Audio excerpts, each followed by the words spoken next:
Hi, madlang viewers!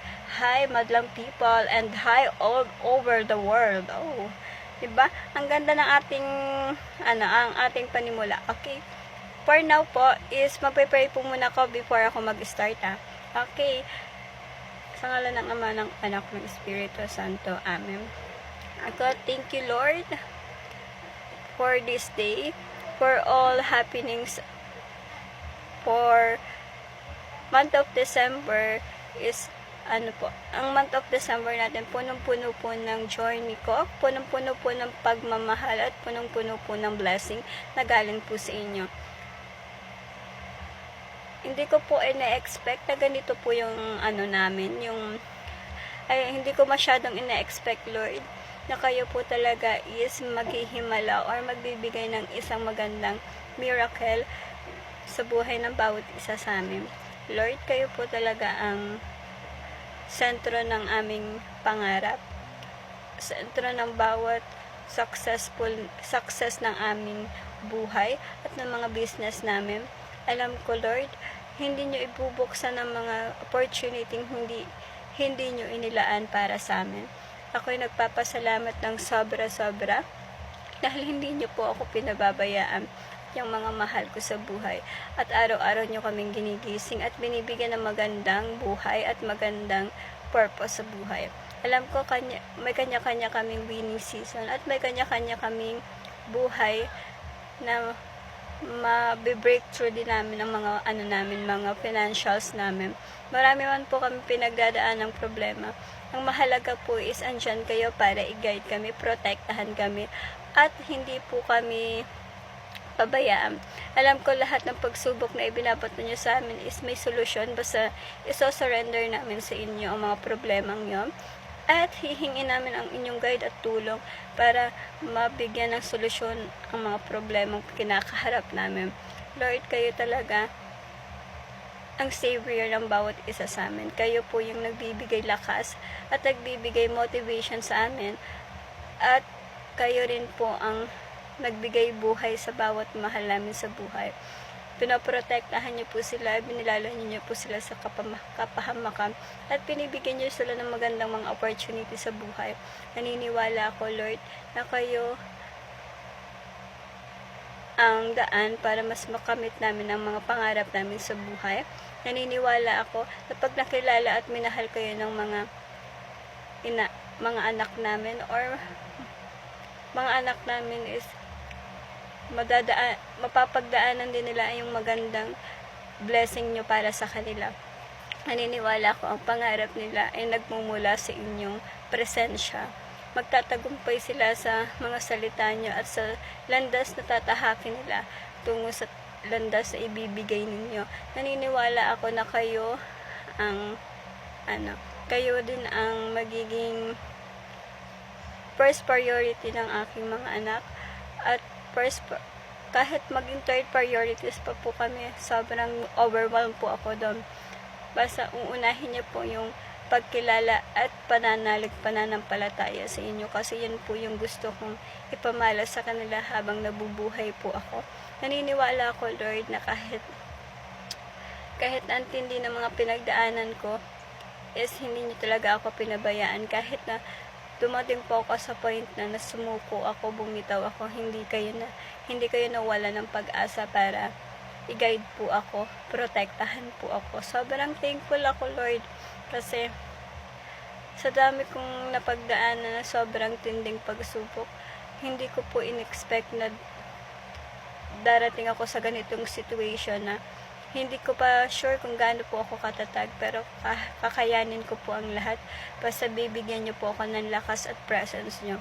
Kayo lang po ang pinaguhugutan ko ng lakas, bukod po sa pamilya ko at sa mga anak ko, sa asawa ko, at sa mga mahal ko sa buhay.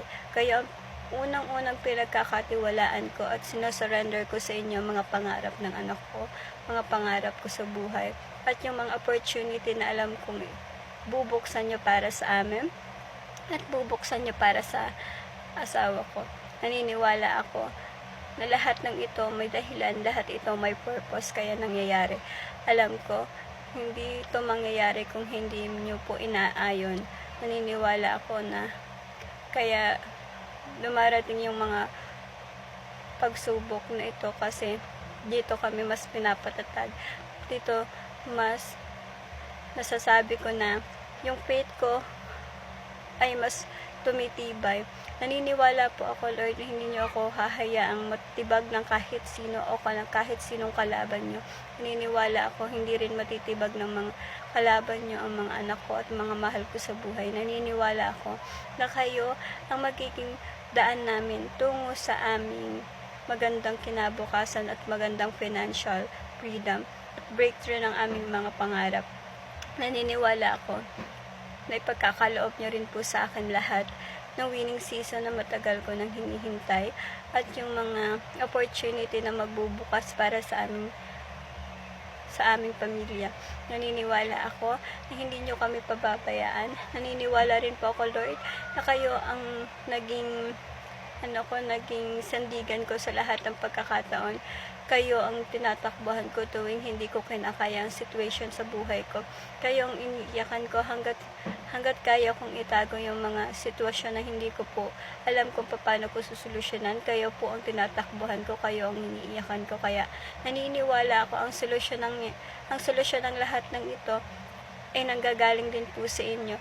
Binibigyan niyo man po kami ng mas matinding pagsubok, mas matindi at mas malalang pagsubok. Naniniwala ako na walang solusyon sa mga yon. Naniniwala ako na solusyon po talaga yun. Nothing impossible po pagdating sa inyo. May mga solusyon po talaga na sa inyo lang po makukuha.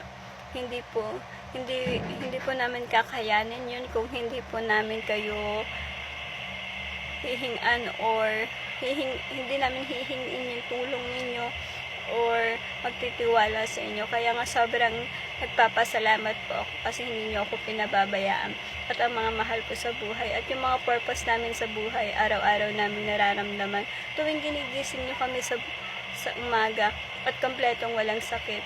Nagpapasalamat ako at binigyan niyo ng panibagong life or buhay ang kapatid ko. Nagpapasalamat din po ako sa mga blessings ko ngayon at sa mga biyayang natanggap ko everyday. Wala man po akong customer this December. Nagpapasalamat pa rin po ako kasi ang dami pa rin pong biglaang blessing na dumating na galing po sa inyo. May presence po talaga. Wala talagang imposible kapag naniniwala po talaga sa inyo. Alam ko, may better plans po kayo, kaya isa-surrender ko na po sa inyo lahat. Kayo na po ang bahala sa lahat at isusuko ko na po sa inyo lahat ng dapat isuko. Kayo na po ang bahala na bigyan ako ng lakas at strength sa mga pagsubok na pagdadaanan ko pa. Alam ko, matinding purpose ang mangyayari sa akin kasi mas matinding pagsubok ang naranasan ko this year. Alam ko po, masusolusyonan ko yon kasi andyan kaya parate. Okay, Lord, maraming salamat. At ito ay binubulong ko sa pangalan ng inyong anak na si Jesus na aming tagapagligtas at ang aming kapatid na lubos na sobrang nagmamahal sa amin at lalong-lalo na kayo. Na tinubos lahat ang aming pagkakasala at pagpapatawad ng aming mga kasalanan. Thank you, Lord, sa lahat ng blessing ninyo. Amen. Okay guys, kung nagustuhan nyo po yung video ko, comment down below kung nagustuhan nyo po siya. At mag-comment po kayo kung anong content ang gusto nating gawin. At also mag-follow, mag-share at at to favorites na rin po kayo kung gusto nyo. Then no pressure po tayo mga mima ko ha. Follow, share, likes, and comments lang po kayo. Panoorin nyo po sana full videos nito. And also, thank you po and God bless all. Ingat po kayo at advance Happy New Year po sa lahat. Ingat po kayo parate at huwag po ninyong kalimutang magdasal at magpasalamat everyday ng purpose ng buhay natin. Thank you and bye-bye!